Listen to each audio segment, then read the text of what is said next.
David has left Jerusalem as his son Absalom waged a rebellion to take over as the king of Israel. In this episode of David's story, we see him suffering the curses and stoning by someone who felt very cheated because of what David had done. More on that in a minute. Hi, I'm Ken Godevanis, and this is Digging for Scriptural Gems. Thanks for joining us again today. We're studying 2 Samuel chapter 16, verses 5 to 14. You may want to open up your Bibles and follow along. That's 2 Samuel chapter 16, verses 5 to 14. Also, feel free to pause the video to do your own checking. That's always a good thing to do, but do remember to come back. So let's dive in. Our text says, as David came to the confines of the city of Bahurim, a city of Benjamin, someone called Shimei, S-H-I-M-E-I, from the late King Saul's extended family, came out and started cursing continually at David. And while he was at it, he started throwing stones and dirt at David and all the men with him. Now he yelled at David, saying, get out, you worthless man of bloodshed, you evil man. God has paid you back for what you did to Saul, and now given the kingdom to your son Absalom. Now Abishai, who was with David, you'll remember him from a few chapters back, asked for permission to cut off Shimei's head. But David said, quote, if God has told him to curse David, who are we to ask why this Benjamite is doing it? End of quote. I can't ascertain from the text whether David meant asking Shimei why he was doing this, or asking God why he was having Shimei do this, or allowing Shimei to do this. My guess is the former, asking Shimei, but you may have a different perspective, and I'd welcome it. Please write to us. David said, listen, if my own son who came from me seeks my life, how much more so this Benjamite would curse me? Let him be. Maybe God will turn this thing around and return good to me. So David and his men moved on with their journey, and Shimei followed along the hillside ridge of their path, cursing and throwing stones. David and his men were very worried when they got to their destination that night. And the passage ends. So we'll stop there and dig for some gems. The true person of faith not only suffers physical pain and suffering sometime, as missionaries and those believers who worship Christ in countries where it is against the law do, but sometimes they also suffer cursing directed at them. David was there right now. As I study this passage, I'm reminded that there are many similarities we can find in the lives of Christ and David. And as Jesus experienced many negative things, so did David. This was just another one of them, being the target of rocks and dirt.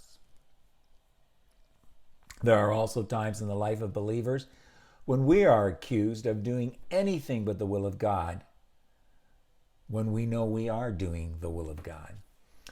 David was experiencing this as well. Shimei yelled at him, saying he was the evil and wicked one, and it was he that was being punished by God, not the usurper Absalom.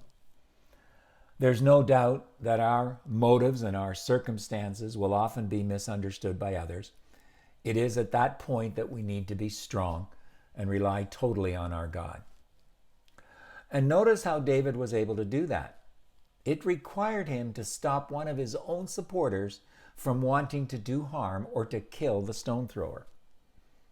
And David realized why all this was happening.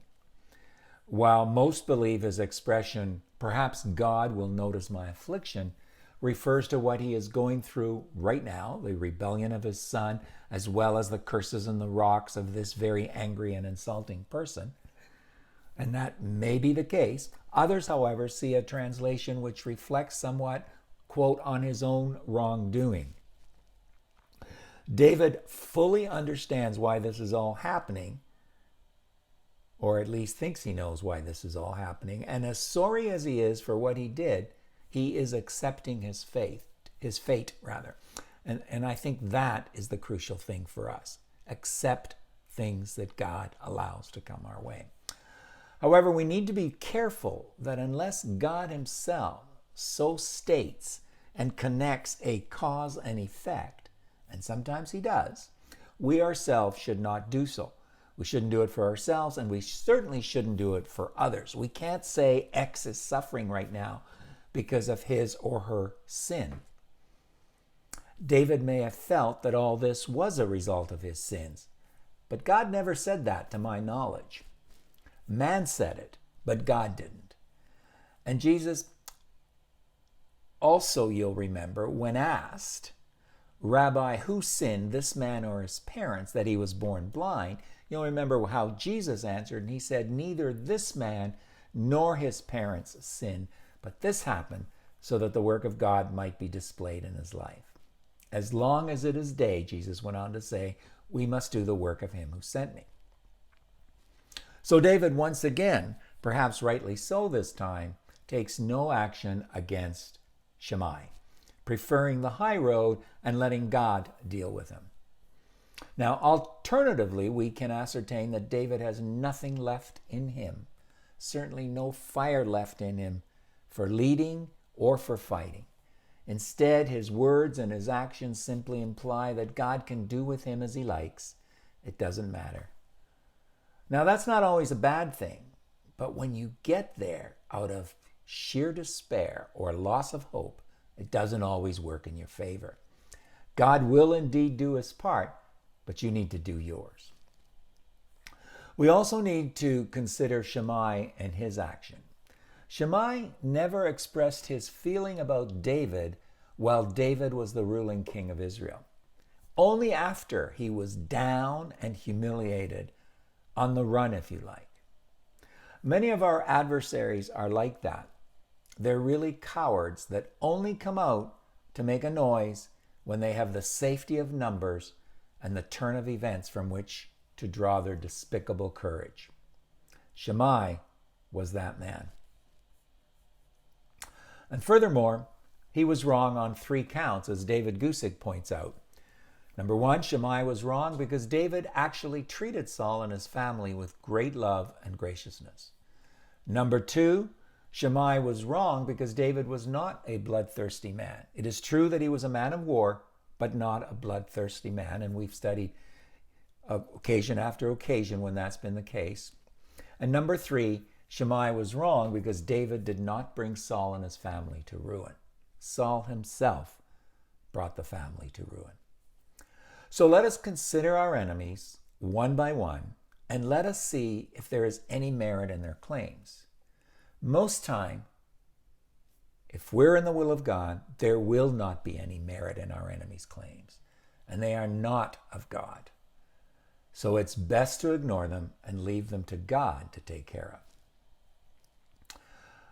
When David referred to his own son Absalom wanting to kill him while this basic unknown was simply cursing him and throwing rocks, what was David doing? David was putting things into perspective. He was saying, I have bigger problems, bigger fish to fry. So leave Shimei alone. And he told his men that.